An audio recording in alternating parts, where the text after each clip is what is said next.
Bonjour à tous et bienvenue pour un nouveau numéro de WWE Info. Ici Julien pour Wrestling Football.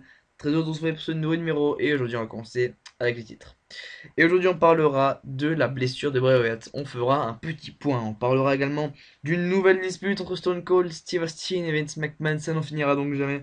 Et enfin on parlera évidemment des résultats de WWE SmackDown comme chaque semaine. Mais d'abord on va donc commencer avec cette nouvelle blessure de Bray Wyatt qui va donc l'handicaper pendant un long moment. On l'avait d'abord vu dans un dark match en tag team, c'était un petit retour sur le ring il y a quelques jours dans un show de la WWE. Mais malgré cela, il ne faut malheureusement pas s'attendre à un retour de Bray Wyatt dans un avenir proche. PWInsider.com nous affirme que la blessure à la cheville de Bray Wyatt est dans un état si grave qu'il était incapable de mettre du poids sur sa cheville pendant un certain temps. Bray Wyatt a dû également mettre un plat sur sa cheville durant toute la journée de dimanche avant son affrontement, excusez-moi, contre l'Undertaker.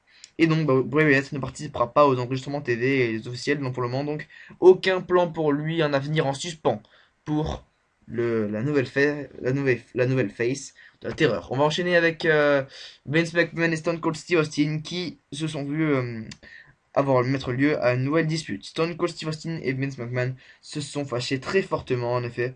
Le Rattlesnake devait arriver à WrestleMania dans le même avion que l'Undertaker puisqu'ils venaient tous les deux du Texas. Mais à la surprise générale, il n'était pas dedans. Du coup, Vince McMahon semble avoir piqué une énorme colère en l'apprenant, et le litige semble lié à la diffusion du podcast de Stone Cold.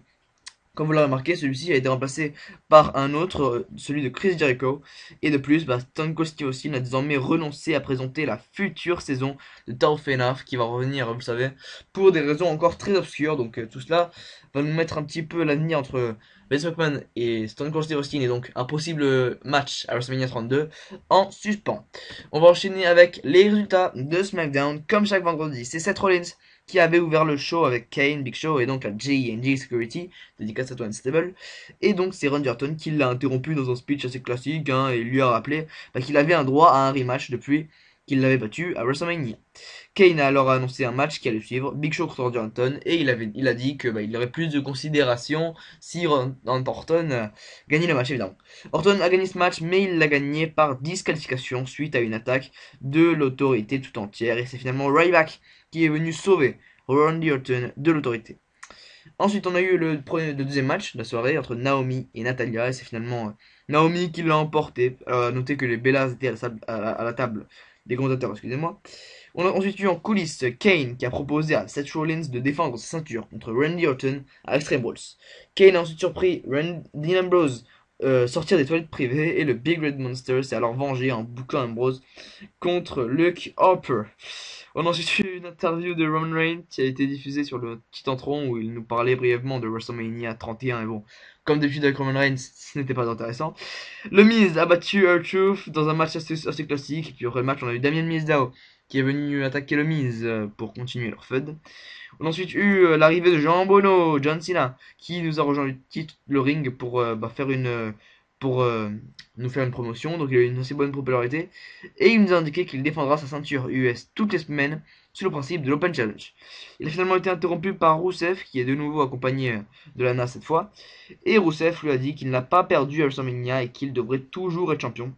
Il a donc promis de se venger de Cena à Extreme Rules et le champion veut se battre maintenant, mais Rousseff a évidemment refusé, comme un bourril, qui se respecte. Le Russe a alors ensuite fait descendre le drapeau de son pays, comme il le fait souvent, mais c'est le drapeau américain qui est finalement apparu. Luke Harper a battu Dean Ambrose dans un match simple, c'est dommage. Harper a fait passer Ambrose à travers la table des commentateurs, notamment, et ce dernier avait dû être aidé pour revenir en coulisses. On a ensuite eu les Primetime Players qui ont fait une promo sur les New Day, où ils provoquaient un petit peu sur le petit tampon. Et enfin, dans le main event de la soirée, Sheamus a fait son premier match depuis son retour et il a battu Daniel Bryan par un décompte à l'extérieur. C'est un match qui devait initialement voir Sheamus faire équipe avec Bad News Barrett et Bryan devait faire équipe avec Dolph Ziggler. Mais finalement, ce dernier n'était pas présent, tandis que Barrett, lui, il était à table des commentateurs. Il a d'ailleurs attaqué Bryan, ce qui l'a empêché de rejoindre le ring à temps. Donc voilà, Sheamus gagne son match pour son retour. Et c'est ainsi que c'est clôturé SmackDown. Voilà, et donc c'est ainsi que je vais terminer ce début d'info également. Merci d'avoir suivi. C'était Julien pour Wrestling Football et à la semaine prochaine pour le bilan de WrestleMania et des nouvelles infos sur Wrestling Foot Games. Ciao tout le monde.